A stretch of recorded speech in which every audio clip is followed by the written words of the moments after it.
Hey, we're still backstage at Vidcon. It's almost over, but I found a couple guys rifling through purses, and I was like, hey, what you doing? You're not supposed to do that. And then I found out it was the Fine brothers. Jews are thieves. I said it. I'm allowed to. So it's okay, right? Yes. I can say a lot of things to white guys. Yeah.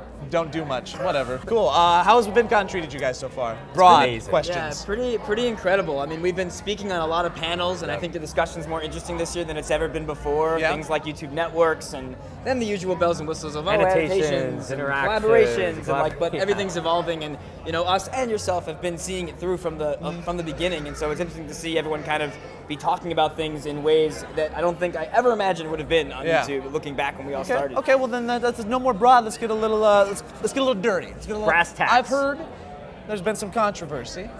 You guys are the ones that aren't afraid to express your views. What are some of the things that you guys have said where you felt there was a little bit of pushback? Explain that. I'd like to hear about it. There's been pushback a little bit on, with the networks, specifically YouTube having all their networks, and talking about how you should maybe ask questions about your contract.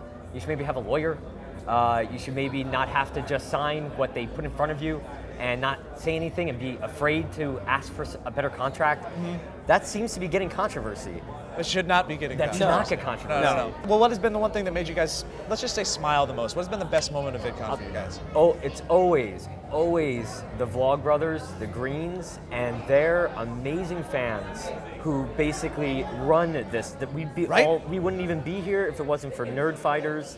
And the people that are the whole brand of being awesome, something that I think there's not enough of in the world. What did you guys do in terms of the main stage? What did you guys bring to the main stage this year? Yeah, we brought our new show that's part of the YouTube Premium channels, My Music, which is a big sitcom that doesn't break the fourth wall. If you don't know what that means, they never break character. So we brought all 8 of our main cast out in character. They kept in character the whole time? The whole time, including them the 2+ hour meetup afterwards where they never broke. It was awesome. And there's a whole line of people waiting to meet fictional characters. That's, from a creator standpoint, really coming to life in a whole coming new up way. to them and knowing each of them and wanting to only, like some of them they weren't even interested in because they just love this one character so much and they don't want to know what their real names are. They just want to talk to the character. That's what we really set out to do, was to make a narrative show act like a YouTube personality.